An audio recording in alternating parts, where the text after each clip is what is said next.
گناہوں کو چھپا رہا ہے، امت مصطفیٰ کے عیبوں کو چھپا رہا ہے، اور ہم کون ہیں جو دوسرے کے عیبوں کو اچھالیں، بڑھا چڑھا کے بیان کریں اور بتائیں۔ اور ایک اور بات جو اسی آیت کے ذیل میں مفسرین کرام فرماتے ہیں کہ انہوں نے اپنے مویشیوں کو، اپنے جانوروں کو بتوں کے نام پہ چھوڑا۔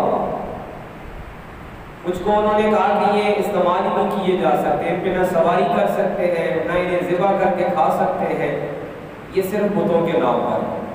کچھ وہ ہے کہ انہوں نے کہا کہ یہ صرف جو ہے ہمارے سواری کے لیے ہے، تجارت کے لیے ہے، یہ اس کے لیے استعمال ہے۔ اور کچھ ایسے ہیں کہ جنہیں ہم کھائیں گے لیکن ان پہ اللہ کا نام نہیں لیں گے۔ اب اس میں جو اصل بات سمجھانے والی ہے وہ یہ ہے کہ جو چیزیں حلال قرار دی گئی ہیں ان کو حرام قرار دینے کا اختیار کسی انسان کے پاس نہیں ہے۔ اور دوسری بات یہ کہ جو حلال ہے وہ اللہ کے نام کے ساتھ حلال ہے۔ اب جو حلال جانور تھے اور مشرکین عرب انہیں کھانے کے لیے ذبح کرتے تو قرآن نے کہا کہ وَأَنْعَامٌ لَا يَذْكُرُونَ اسْمَ اللَّهِ عَلَيْهِ افْتِرَاءً عَلَيْهِ، کہ وہ انہیں ذبح کرتے ہوئے اللہ کا نام نہیں لیتے۔ صاحب تفسیر روح المعانی علامہ سید محمود آلوسی بغدادی رحمۃ اللہ علیہ لکھتے ہیں کہ جب ایک حلال شے کو اللہ کے نام پہ دیا جائے، کھانے کی کوئی شے ہے، فاتحہ ہے، جیسے ہمارے ہاں ہے، ہم کل کر رہے ہیں، سوئم کر رہے ہیں، چیلم کر رہے ہیں، فاتحہ کر رہے ہیں۔ اب اس میں جو کچھ پکا ہے، جو کچھ تو عام حاضر ہے، تو سب سے پہلے اللہ کے نام پر ہے۔ اب جب وہ اللہ کے نام پر ہے تو وہ حلال بھی ہے، جائز بھی ہے، باعث برکت بھی ہے۔ اب یہی بات مشرکین عرب کی اور زمانے جاہلیت کے مشرکین کی ہمیں بتائی گئی کہ ایک طرف تو انہوں نے اپنے مال مویشی کو بتوں کے نام پہ چھوڑا ہوا ہے،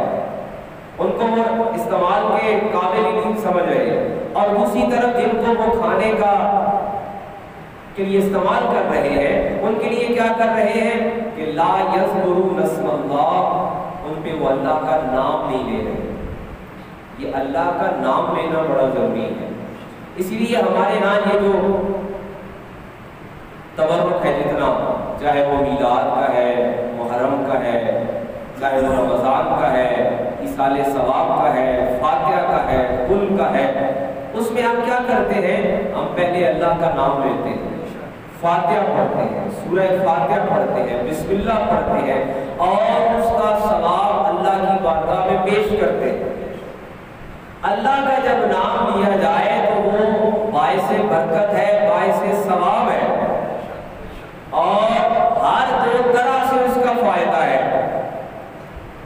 جو پڑھنے والا ہے اس کے لیے بھی اور جس کے لیے تمام کیا جا رہا ہے اس کے لیے بھی۔ اب ہوا یہ کہ کچھ اہل علم نے اپنے علم سے اس کو یہ سمجھا کہ شاید یہی وہ جو مشرکین عرب کا تھا کہ وہ اپنے جانوروں کو بتوں کے نام پہ چھوڑ دیتے، جانوروں کو بتوں کے نام پہ رکھ دیتے اور ان کو ذبح کرتے ہوئے وہ اللہ کا نام نہ دیتے۔ اب اس کو انہوں نے کیا کیا، یہ جو فاتحہ ہے، یہ جو ایصال ثواب ہے، اور یہ جو تبرک ہے، یہ جو نیاز ہے، اس کو سب کو انہوں نے اسی پہ سمجھ لیا۔ حالانکہ پہلی بار میں یہ عرض کر رہا کہ اللہ کریم اہل ایمان کی نیکیوں کو بتاتا ہے، مشرکین کے عیبوں کو بتاتا ہے۔ دونوں کا فرق سمجھیے کہ اہل ایمان کی اچھی باتوں کو اپناؤ اور مشرکین عرب اور مشرکین کی زمانے جاہلیت کی جو بری عادتیں ہیں ان سے بچ جاؤ۔ بتانے کا مقصد یہ ہے، اب یہاں پہ اللہ کریم نے بتایا کہ وہ اللہ کا نام نہیں لیتے تھے، اور تم نے کیا کرنا ہے؟ تمہیں اللہ کا نام لینا ہے۔ اور فَسَيَجْزِيهِمْ بِمَا كَانُوا يَفْتَرُونَ، اب انہوں نے اپنی طرف سے، اب دیکھیں رب کریم نے ان کے اس عمل کو افتراء قرار دیا۔ افتراء جو ہے یہ جھوٹ کے معنی میں آتا ہے، دھوکے کے معنی میں آتا ہے، کہ ایک چیز اللہ کے لیے ہے اور کو کسی غیر اللہ کے نام پہ دے دیا جائے، جہاں پہ اللہ کا نام لینا ہے وہاں کسی غیر کا لے لیا جائے۔ فرمایا کہ انہوں نے اللہ کا نام لینے کی بجائے کسی اور کے نام سے منسوب کر دیا، پتھر کے نام سے منسوب کر دیا، پتھروں کے نام سے منسوب کر دیا۔ فرمایا علیہ افتراء علیہ، یہ ان کا جھوٹ ہے۔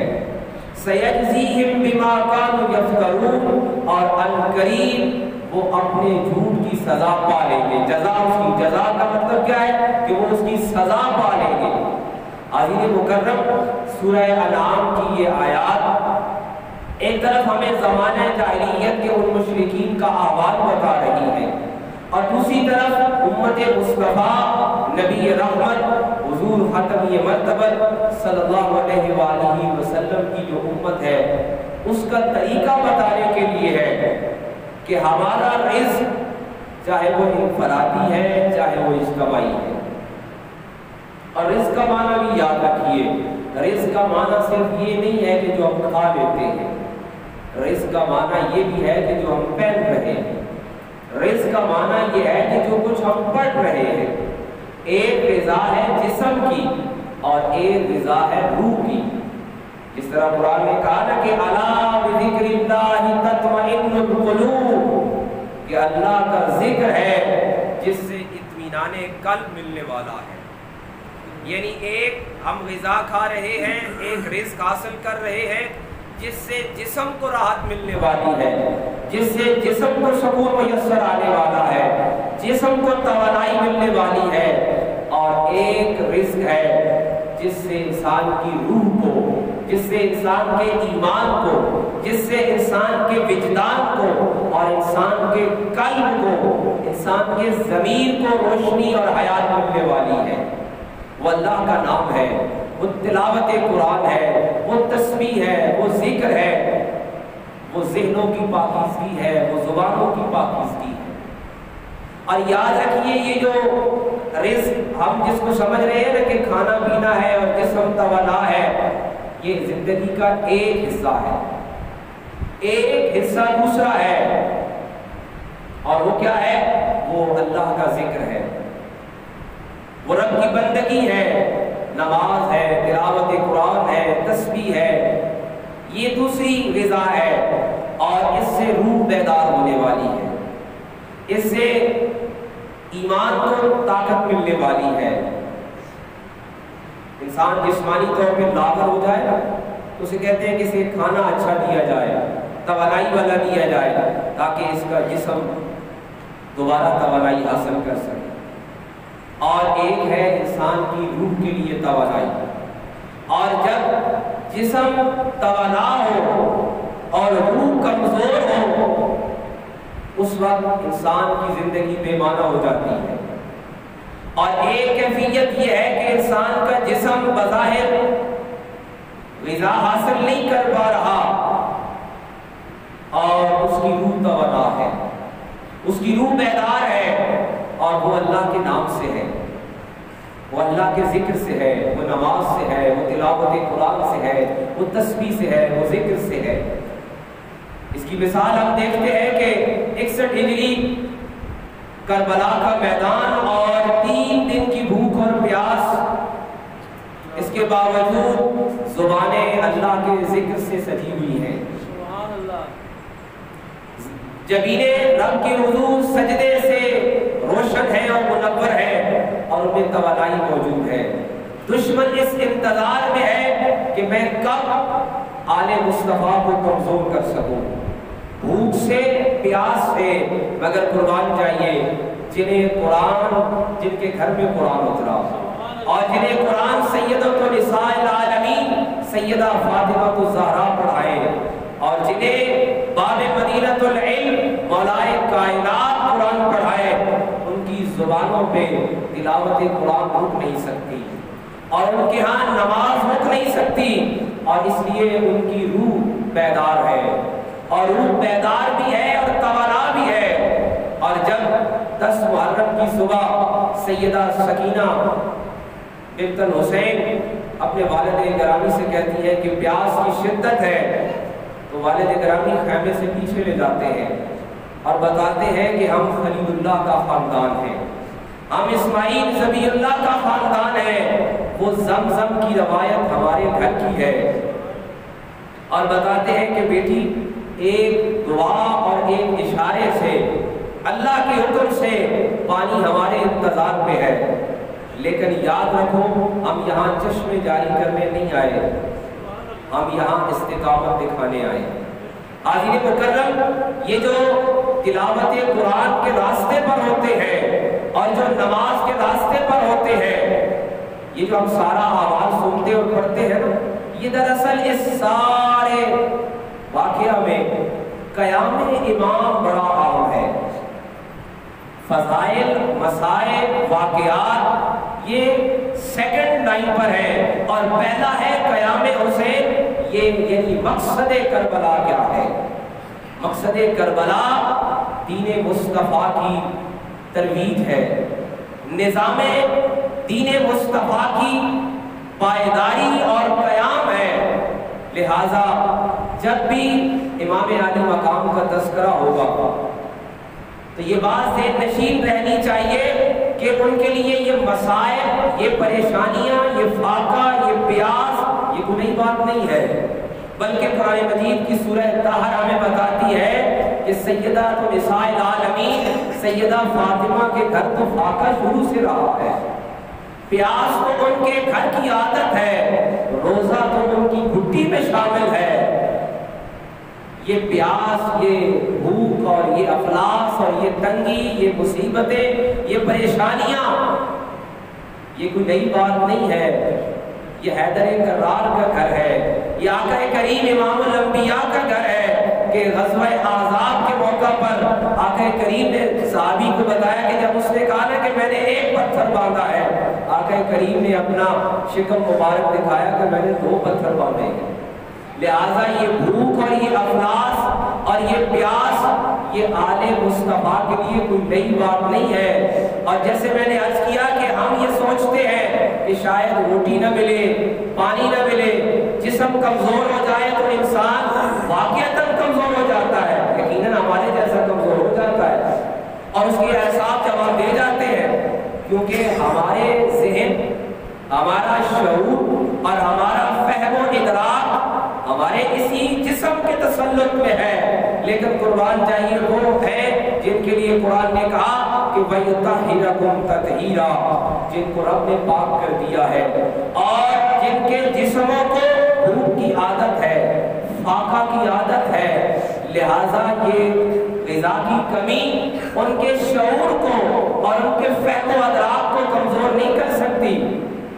لہٰذا ہم نے دیکھا کہ امام عالی مقام نے اپنے بیٹوں کی قربانی دی اور اپنے سارے دوستوں کی قربانی دی، اپنے وفاداروں کی قربانی دی، لیکن کمپرومائز نہیں ہے، مصلحت نہیں ہے۔ کس بات پر نہیں ہے؟ دین مصطفیٰ کے قیام کے لیے، دین مصطفیٰ کے قیام کے لیے کوئی کمپرومائز نہیں ہے، کوئی مصلحت نہیں ہے۔ میں نے عرض کیا کہ جب بھی امام علی مقام کا تذکرہ ہوگا، آل بیت مصطفیٰ کا تذکرہ ہوگا، تو نظام مصطفیٰ کا تذکرہ ہوگا۔ یہ گھر وہ ہے جنہوں نے ہمیشہ اصول کی اور دین مصطفیٰ کے فروغ کے لیے اپنا سب کچھ قربان کیا ہے، اپنا گھر بھی دیا ہے، اپنا مال بھی دیا ہے، اور سب سے بڑھ کے اپنے بچوں کی قربانی بھی دی ہے۔ تو حاضرین مکرم، یہ ایک طرف تو یہ جو تذکرہ ہے یہ بھی بڑا ضروری ہے۔ آج کچھ لوگ میڈیا کا دور ہے، یہ بھی کہہ رہے ہیں کہاں گرمی تھی، کہاں کربلا ہے، کہاں ایسا ہے ویسا ہے۔ بے شک یہ تاریخ کو مسخ کرنے کے کوئی نئے تجربے نہیں ہے، یہ ہمیشہ سے ہوتا آ رہا ہے۔ یہ تذکرہ بھی ہونا چاہیے تاکہ ہماری آنے والی نئی نسلوں کو پتہ چلے کہ حسین کون ہے۔ سیدہ نساء العالمین سیدہ فاطمہ الزہرا کی تربیت کیسی ہے، اور امام الانبیاء خاتم الانبیاء جس کو اپنی گود میں پالیں کھلائیں، جس کو وہ لباس سکھائیں، وہ کیسا نمازی بنتا ہے۔ لہٰذا واقعات بھی ضروری ہے،